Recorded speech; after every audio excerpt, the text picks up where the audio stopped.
Hey guys, it's me. Okay, so the video shut down. Now this is me doing part two. Why am I doing part two? Because I feel like I need to talk about how healing looked like for me. Okay, when I was diagnosed with that mental disorder or that mental illness, um, on the spot, I was very emotional about it, and I felt that if I had, had I not sought for an alternative the way that my mind naturally works, I would have I would have hold on a belief that I need medication in order to function in the world because I have children, because I was in a family setting and whatever have you. But when I was giving that diagnosis, um, I started coming to the realization that I needed to come up with a way, with a solution to do healing, to actually start healing myself because I was convinced that it was not first of all it was not a natural thing. Like like I'm halfway through my life and I get that diagnosis. So I had to do some deeper, questioning as to where does it come from. And, lo and behold, I came to the realization that it was pertaining to a defense mechanism I had built due to a childhood trauma. Okay, I had come to that realization, and in doing that, I started developing tools to, you know, have me, you know, um, have me recognize my triggers. What was really triggering? What was that trigger uh, going back to? What type of memory was it? Uh, was it associated with? What type of responses I needed to work on? So journaling was a big tool for me in the beginning because I had to track everything. I had to track all of my mood swings, what that I felt that day, what emotion that triggered, what situation triggered what emotion. Like I was really doing um, deep diving healing, but that's because I was convinced that medication was not a solution for me. I did not want a patch. I did not want maintenance. I wanted healing. Okay, so I had to organize myself in order to, keep track. I had to center my mind. I had to bring awareness to my mind as to where was those responses coming from, right? So that was one way I started doing the healing. A second way was, um, you know, I started, applying some methods. There are different, a lot of different, many methods out there that exist, and that is beautiful because, we don't have to start from scratch, is what I'm trying to say. We live in a society that, yes, is built upon illness, but a lot of the tools that has been developed, you know, I'm not talking about medication tools to help you, go through your day are some valuable tools like DBT. I did 3 sessions of DBT therapy. I also did. I also applied or start using EFTs tools. So that's emotional tapping. So when you are going through some form of trigger, you need to tap to keep yourself in your body. And then I started developing my own tools.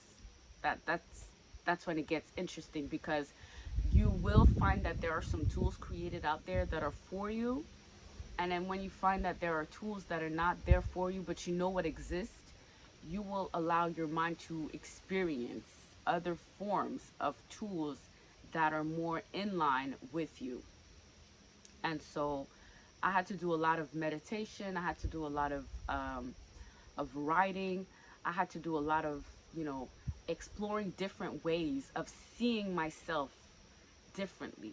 Okay, because again, when you're talking about personality disorders, right, it suggests that you have mental different forms or different types of disorders or personalities. And so I allow myself to experience that.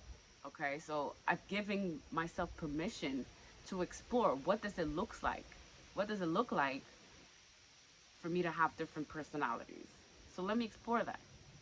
And so I went with it. And the things that came out of it was beautiful because it was no longer someone judging me from the external saying, hey, this is not right or whatever have you. No, it was me coming into the knowledge that, okay, this is me. How can I, this is me when I act this way. This is me when I act that way. This is me. And I was becoming accountable for all the variations of my identity.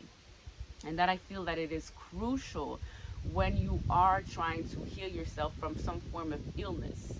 Because when you start allowing yourself to recognize, when you change, when you switch moods, when you start, self sabotage talk, when you start, going in that rumination phase of, keeping yourself down or putting yourself down, all of this is part of the triggering. All of this works in process, and we need to give ourselves permission to recognize that those things about ourselves, because we hold so much judgment, right, about, what should we how should we act, how should we be in this society. But we shouldn't, because the society is based on sickness, is really like, it thrived on sickness. Okay, you had you had psychiatrists who were experimenting on women in the 18 or 1900s, where they would stimulate women sexually in order to find if there was a correlation between, the mood swings and the disorder. So you have to allow your mind to start exploring different things. And it's not gonna be a black or white thing. Okay, you have to allow yourself to explore differently in terms of what healing looks like. Okay, so I had to, so when I started, you know it's when I started doing the deeper questioning and the unraveling of the situations of the childhood trauma, that I found a valuable tool that suited me in order for me to stay in awareness, to stay in constant reminder that all is well. Because then you have to start developing tools that are matching for you, that are personalized, or that are custom made for you, with your story, that pertains to your story or your triggers, or where the original sin.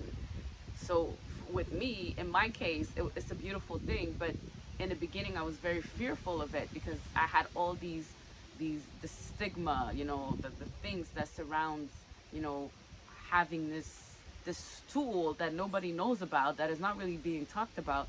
But yet I'm going to explore it, and then I'll make it a habit for me, so that I can soothe myself, so that I can recognize when I'm out of alignment, so that I can know what is really triggering me here, right? But it's all permissions. We have to allow ourselves to go deeper when it comes to healing. So yes, adapting some tools, exploring the type of tools that will help you recognize what are your triggers, what are, the what is hindering you, or what is the habit or the pattern that was created for you to for you to um for you to function in this world. So it allows awareness to happen, and then for you to realize that, okay, this habit, I don't want it any longer, I don't need it any longer. Let me let me commence, or let me start a process to deconstruct the habit. That is also another tool that needs to be developed. So when you start on your healing journey, you have tools to start coping with your triggers. And then you need to have like, other tools or procedures for deconstructing habits and patterns that are no longer helping you or serving you on your healing journey. So, absolutely, healing is possible. And it's not just how the DSM wants you to recognize it. You know, when I hear that you need 10 years to actually start living a normal life, to hell with that. Who said that you need 10 years? Who said that you need 10 years? Okay? The things that I started implementing in my life. And then also, when you start, deconstructing those things, you need a habit. Like, you need to have discipline, you need to have routine, you need to install different things in your life that's going to keep you on track. And then yes, you will have some moments in your life where you go back into rumination stages and phases of not feeling too well about yourself, or ruminating on the past, or what have you, probably even go into guilt or shame. But it is a process. It's some back and forth. You take 5 steps ahead, you take 2 steps back. You take 10 steps ahead, you take 2 steps back. So it's a gradual process, but we need to give ourselves permission to have those healing spaces in order to fully let go of the old world repercussions on our individual self, and so that we can project ourselves in the future in a more humane, in a more wholesome way. Okay. So I needed to share that in this part too, how I started doing the healing. So today I can say that I rely on some of the tools I started off with. Some I don't.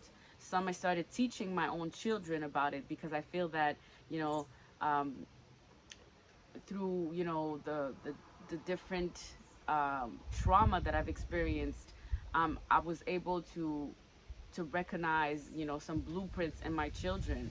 So I started giving them tools on how they can um, recognize in themselves when they are going through different emotional responses. How can they themselves feel and be more empowered when they are experiencing those emotions, or those imbalances, whatever have you. If you really want to call them imbalances, it's more or less expressions. So that being said, you know um, we need to give ourselves permission, is how I'm gonna end it here. We need to give permission. We need to give ourselves permission to rewrite our own story, you know to tap into, you know beyond the hurt that was done onto you when you were a child, or whenever that original sin occurred. We need to give ourselves permission to go even deeper, and even among no, sorry, yeah, we need to go deeper, and we need to pass, or we need to wait, what was the word? Okay, so we need to not only heal the hurt, but then we need to go beyond. That's the word. Okay, so we need to go beyond and remember, relive our childhood differently, by recognizing, what brings us pleasure, joy, and all these other things. So there is a life beyond trauma, beyond the illness. It's just that there needs to be spaces created for that healing, that true healing to take place. On that note, you guys, take care of your minds, your hearts, and your whole being. I will be coming back with other messages as well. Peace.